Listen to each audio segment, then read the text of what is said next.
All right, we're here with highly esteemed boxing trainer Henry Ramirez. Henry, what's going on? How you been, buddy? Good, good. How are you doing? Thanks for Hey, having me on. hey, no problem. So you got a lot going on right now in the community with the amateur boxing projects that you've been working on. Why don't you bring people up to speed and let people know what you've been doing in the Riverside area with the amateur fighters? So I've got a gym in Riverside called Ring Cross Boxing Academy. We have a full-on amateur program. I had a bunch of kids competing in the nationals a couple months ago. It was the first event that had taken place in over a year because of the pandemic. And in July, I'll be taking my team to the Junior Olympics Nationals in Lubbock, Texas, like an 8 to 10 day tournament. And the unfortunate thing is that here in Southern California is the amateur schedule has yet to resume. In Southern California it has the busiest region in the United States. It's also the biggest region, but it's the busiest. We have, usually there's an amateur show Friday, Saturday, and Sunday. So there's plenty of options to fight, and there's not been an amateur event staged in Southern California since March of 2020. So we've been, we went to the Nationals. We got another national tournament coming up. We're looking to travel to Arizona in a couple of weeks for an amateur show. So we're actively seeking ways to participate, keep our kids active. Awesome, awesome. Now, what do you enjoy doing more? You like working with the amateurs more or the pros more? It's two different things. The amateurs is it's the fun. It's still fun. It's developing kids. Some kids who have aspirations of being pro fighting. Some are just doing it as a sport. But I do enjoy the pro business. Also, it's provided me a great life. I can't complain. Okay. But it's also a business. It's also a business, and sometimes that takes away from the fun of it. To be honest. I got you. Well, you manage fighters too, right? Yes. So most of my guys I train and manage. I think right now, I've got 14 pros. I've got 2 or 3 more that are on the verge of turning pro. And then the amateur kids I have, I've got a 14 to 16-year-old that really, really I'm excited about here in a few years. Really have a chance to do something big. Now, correct me if I'm wrong, because oh, that's great. No, I was going to say, finish what you were saying. I didn't know. I didn't know you were going to keep. So boxing keeps me busy year round, man. Amateurs, pros. I probably average between amateur pros. Staying in hotels. I probably average about 3 months out of my house out of the year. 2 days here, 2 days here, a week here, 40. It averages about 90. I would say close to 90 to 100 days away from home out of the year. Now, correct me if I'm wrong. Jesse told me that you were in the corner of Areola helping out a little bit, or you were just there watching. Yeah, you were there, right? Because I didn't know that. Yeah, I was there. It's hard, people wearing masks. I guess some people just pay them. But yeah, no, I'm still very much involved with Chris. I'm a part. That's great to hear. That's great to hear. Was not any type of ugly split. Hey, we worked together for 16, 17 years as me training Chris. So it was not anything bad. And like I said, I have a full plate, man. I've got a full. My plate is full with pros and amateurs, and some guys I just take care of their fights. We have other guys that I don't necessarily train, but I just get them their fights, work on the details. But most of my guys I train and manage. What did you think of Chris's performance? Did you think that he won more rounds than the judges gave him? Were you disappointed in the cards as well? I had it 8-4, 7-5, type fight. I think I scored it 115, 112, which I thought was pretty accurate. I did give Andy more of the later rounds. I just felt like he was doing a little more, not much more, but he was doing enough to win the rounds. But early, to only give Chris one round, which was the round he scored a knockdown in, is not. It's just it's not indicative of how competitive the fight was actually fought on. It was fought especially early, especially in the first half of the fight. It was fought on even terms, maybe even Chris having a bit of an edge with the knockdown. But even the rounds that Andy was winning in the second half, it's not like he was blowing him away. He was just doing a little bit more. He was just outworking him a little bit. Yeah. So you feel Chris proved that he's still in the mix after that performance? I mean, this is. Well, here's the thing. At 40 years old, obviously the clock is ticking, and I feel like could he go out on that performance and say, hey, I'm going to hang it up, and people would praise him? Yeah, absolutely. Will he? Probably not, because I always tell people, most fighters, they have to be forced out. Unfortunately, they have to basically get their ass kicked before they say, all right, it's enough now. You know what I mean? It's enough. But I definitely think, there's a couple fights out there for him that he can still capitalize on.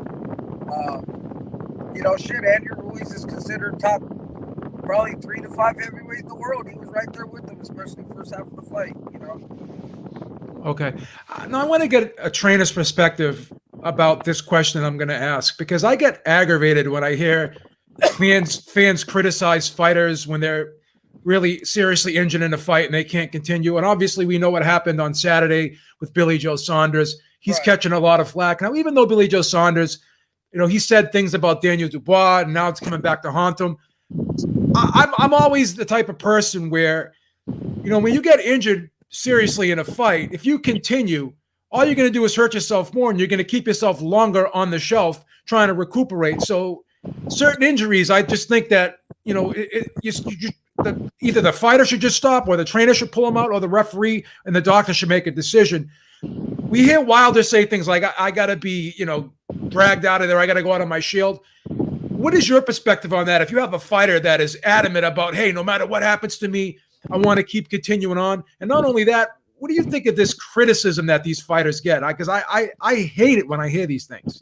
Yeah, it's tough. Look, every fighter has their own different threshold of pain. Everybody's different. Some are willing to go through more than others. I respect any fighter that gets in there, but I guess the reason why Saunders is getting so much backlash is because I guess he had spoken, like you said, about Du Bois and said he would this and that. But look, the orbital bone, and I think he had fractured cheek, but those are serious injuries. Those are serious injuries. And look, whether it was him or the corner, look, I had no problem with the stoppage. He only he knows his level of pain that he can tolerate. If he felt or corner felt that was it, then I'm good with that. I don't sit second guess trainers or fighters. Hey, the decision was made and it was made. Look, when Chris fought Vitaly Klitschko, I received some criticism for stopping the fight after the 10th round, and I had people ask me, why did you stop the fight? I said, my answer was simple. Did you not watch the first 10 rounds? It was pretty simple. To me, if I stop a fight, that's it. I don't need to explain shit to anybody. Not to any media. I didn't even ask Chris, hey, I'm going to stop it. I just stopped it. I remember when Wilder was saying that. And some fighters really do feel that way, guys. There are fighters that say, hey, no matter what, man, you let me go out of my shield. But, no fighter, no trainer wants to have a permanent injury or even, God forbid, a death on their hands. You know what I mean? I'd rather have fighters feel that way, but, my job is to also not only to ensure a fighter is prepared to win, but also to make sure that they go home to their family. You know what I mean? And before, so I'd rather stop a fight before there's any type of injuries or chance of sustaining any type of serious injury. Yeah, while we're on that subject, Henry, what's up, bro? Jesse Rico, man, how you? Freaking when I'm sorry, you guys were breaking up. No, I said what's up, bro. I just said what's up, man. Jesse Rican. Good to finally talk face to face, man. How you doing? Um, I remember when you guys mentioned that the Yuri Foreman Cotto fight, where like the towel got thrown in and the ref threw it back, and I've yet to see something like that. I've never seen it before. But that's actually legal in boxing, right? The ref could refuse to stop the fight, even if the corner wants to. That's the old school way. They don't acknowledge that anymore. So the proper way, you got You froze up. yes, the proper way to stop a fight now has been for a few years is if you throw the towel, they're going to refuse that. They don't acknowledge that. The way to stop a fight now is to you get up on the apron or in between rounds, you just say, hey, the fight's over. You can tell the ref or your inspector. But if it's during the round, they want you to tell your inspector in your corner that he gets up on the ring apron and notifies the ref. Well, sometimes, why do you? To me, I don't like it. I don't think why should I have to relay to the inspector? Then sometimes the gentleman takes him a while longer to get up the steps. Fuck that. I'd rather just be able to stop in my, you know. Yeah, I didn't even know that. Throwing in the That's towel, like yeah, used to be enough. all that's part of like pre-fight instructions. But that's just the general rule. Some states can adopt certain rules, but here in California, that's the rule. If at any point you want to stop the fight, you notify the inspector that's there in your corner with you, and they get up on the ring apron, notify the referee, and the fight is stopped. Okay. So now, oh my bad. Go ahead, babe. No, go ahead. Finish. I wasn't going to say anything. I was just acknowledging it. Go ahead. I was gonna say somebody on Twitter said that that at the fight, Chris towards the end of the fight, whatever, hugged you and said, "I love you," and you said, "I love you back" or something. Like, can you take us through that? Like, was that like? So right after they did the instructions to the fighter, and the fighter comes back for the opening bout, I'm on the apron. He gives me a hug. He says, "Love you, bro." I said, "Love you too." Love you. I mean, Chris and I are friends. Goes far beyond boxing. We're boys. Goes far beyond boxing, and so yeah, somebody had noticed that. I think Sergio Mora had tweeted out. He tweeted out, "Yeah, bro. When I seen Chris hug you on the ring apron, I knew he was ready to fight." And then I told him the brief exchange that we had. That's awesome. Man. Men do that. Men do that. No, that's a dope moment, especially like people don't even know like how close you guys are still are and stuff with Goofy coming on as the new head trainer. And like did you originally feel like oh man, I want to stay on as the main trainer? What's going on here? Or one thing I've realized, man, in this business, I don't want to say all, but at some point, every trainer is going to lose fighters. It happens. You know what I mean? That's just the nature of the business. It's just the nature of the business. It doesn't. And not every relationship ends on good terms. Some don't end on good terms. Some do. Some end. But it actually is part of the business. And every fighter, every trainer has had a fighter leave them or replace them or make them, not them. It happened. It happened. I think it happened to Adrian Broner, right, with Stafford. It happened to, Floyd Mayweather when he was with Roger Mayweather and then his own father. It happened with Brandon Rios and Robert Garcia, even though they did, they always maintained a good relationship. I mean, it happens. Jose Ramirez left Freddie Roach for Robert. So yeah. It happens. Tim Bradley left Joel Diaz. Those guys. Yeah. I go way back with those guys when they were fighting on the Thompson boxing shows way back. I had a Josecito Lopez leave a few years back. So it's the nature of the business, guys. It really is. Yeah. Look at Triple G and his trainer. That was a big story. Triple G left Abel. They had us party another way. So it really is the nature of the business, man. And It doesn't mean I don't feel bad for trainers that I know when it happens. Like I reached out to Abel when Triple G Yeah, left. yeah, He actually reached out to me like, "Hey, what's going on with this Chris leaving?" So I think I yeah, reached out to Joel Diaz when Tim Bradley left. So yeah. it's the nature of the business, guys. It happens.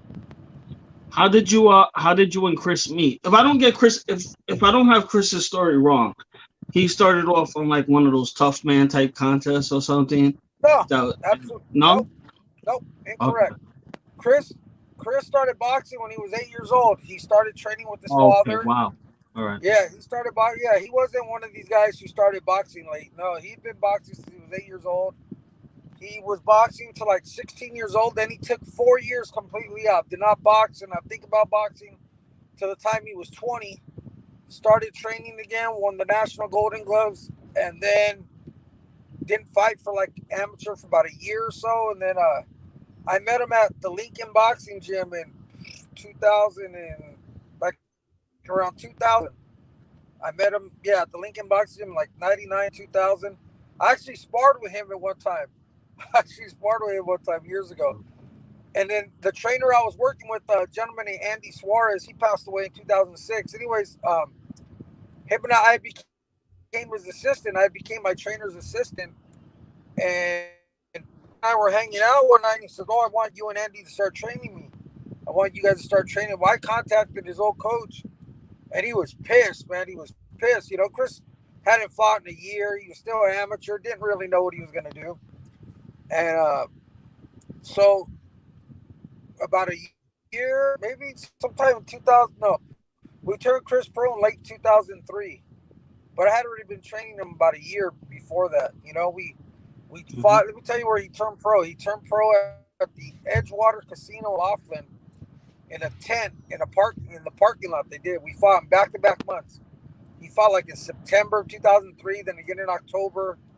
Then I was able to get him on a Thompson boxing card, and I think he fought there like 5 or 6 times in a row. And we got introduced to a gentleman named Wes Crockett, who was a close right hand man to Al Heyman. And then we signed with Al sometime in 2004, I believe, and have been with Al ever since. 17 years. Okay. One of the one So of the first ones to one of the first ones to sign with Al. Back then, Al was it was only an exclusive few guys: Jermaine Taylor, Andre yeah. Berto, Vernon Forrest, Vernon Forrest, yeah. um, Antonio Tarver. Yeah, it was only a couple guys. It wasn't many. It wasn't many. Yeah, he About didn't have eight the or nine guys. PCB, the Way uh before the PVC. Way before that PCB. was even thought of or conceived of. Right. We're talking, like I said, way back in '04. Yeah. Yeah. So I wanted to ask you too, as a trainer, I know you're a baseball fan. I always see you tweeting about the Dodgers. I'm a Met fan. Jacob DeGrom, he went for an MRI today. I don't even know if it came out yet, so like Met fans are worried because he left the inning, the tightening in the arm. My cut the story short is like, but that doesn't really happen in baseball that much. Like in boxing, like one fight, like one injury, it changes your whole career. Like, how scary is that? Like, you know, Right. does, does that play like a big part in the boxing world too? I'm sorry, you were cutting out during your question. Does that play like a big part in the boxing world? Like a fear of just losing somebody? Like, you know, I, like top contenders, have one injury and it changes their whole life, and it's like, oh man, that guy could have been somebody. It seems like it happens a lot more. I would say football even a little bit too. Football and boxing, I think, happens the most than like baseball, basketball, or something like. How scary is that to lose somebody like that off of one like ankle injury that could Man, sort of bro, I'm sorry. It's really breaking up. Half of it I understood, half of it I didn't. Um, Beam, I, you want to phrase the you were question a talking about little? He injuries. was basically asking you, Henry, how often do you like how serious is it when a fighter suffers a career type injury? How often does that happen? And what do you do in those situations when a guy gets injured and you're not sure if he can continue or not? Like, how do you deal with those situations in boxing compared to like in Well, other sports? each one is different. You know, like you said, it depends on the severity of the injury. Um, you know, boxing, unlike other sports, you know, baseball, basketball, those are our guaranteed contracts. Professional boxing, Right. you're injured, you don't fight, you don't get paid. That goes for everybody involved. You know, um, so if a fighter can work through an injury and he can still go into the ring and still fight and defend himself and perform at a very pretty much high level or pretty close to his max level, then you go through with the fight. If it's an injury that's a real hindrance, then obviously you're going to pull him out for his safety, his well-being, his long-term future. Um, you know, depending on the fight, you can salvage the fight, reschedule. There's various variables that go in. You know, there's some guys, if the money is life-changing money, they're going to risk it. You know, they're like I said, there's different scenarios, different factors to weigh in. Has a fighter ever hidden an injury from you and you didn't Oh, even know, and you haven't even known about it, and you find out about it after the fight? He says, this is why I didn't perform because I had this bothering me or that bothering me. How has that happened to you before? yeah, nothing major though. You know, a fighter might say, "Oh, I was a little dehydrated," or my hand hurt a little bit, or more than I was telling you. But I've never really had anything major where a fighter was not disclosing any injuries or anything like that. You know, I always tell them, look, man, if especially in a 4 and 6 round kid, look, if you're injured and let's save it for another fight. You know, it's not hard to get you a 4 or 6 round fight in a month or two. You know, nothing worth risking at this point. You know. So what is your take on this kind of YouTuber influencer type boxing thing that's going on? There's a lot of different criticisms, especially with Floyd fighting Logan Paul now. What do you think of the Paul brothers and these YouTubers? Me personally, I don't have a problem with it. You know, if Yeah, someone wants to pay to watch it, God bless them. You know, I'm not going to tell people how to spend their money. That's up to them. And I don't necessarily think it's going to grow the sport because they're only there really watching the YouTuber or whatever personality. Um, and those fights are being passed on as exhibitions. They're yeah. not selling it as Mayweather, De La Hoya, Mayweather, Canelo, or Leonard and Hearns. You know, it's being sold as an exhibition between Floyd Mayweather and so, or Jake Paul, Logan Paul. So I don't really get into like, oh, how could they? You know, believe me, boxing has done enough to shit on itself with when it's fighters versus fighter over the years. You know. Now, over the years, like boxing's been criticized because of its amateur program not producing enough boxers, and that's why boxing isn't what people say it isn't what it once was. But I see the area that you're in, that California area. You guys keep pumping out fighters left and right, and I think boxing looks really good right now. I mean, I can't remember ever when we've seen it on so many platforms like we see it now. Now that it's gone digital, we're seeing fights that we normally wouldn't see anymore. Talk about the amateur program and what are your thoughts on how the amateur program is going right now? And go ahead. Something you hit on. Back in the day, everybody would say, "Oh, it was on CBS and network television and this and that." But yeah, there's different promoter, you know, it's all one platform, promoter. I get why people are free, but again, that's boxing is business, and this is part of the bit. I mean, it rears its head at every turn. That's just a reality. And the sooner people can grasp that, understand that, maybe they won't get so frustrated. I'm in the industry, so I understand. I don't get as frustrated. I'm a fan too. Guess what, guys? Like, I want to see Spence and Crawford as much as anybody else. But guess what? If it doesn't happen, guess what, guys? My life still goes on. So I'm not, you know, I want to see it as a fan, but if it don't happen, it don't happen. What can you do? You think Fury Joshua is going to happen this year? I don't think it will. I think it's going to happen next year. What are your thoughts on that?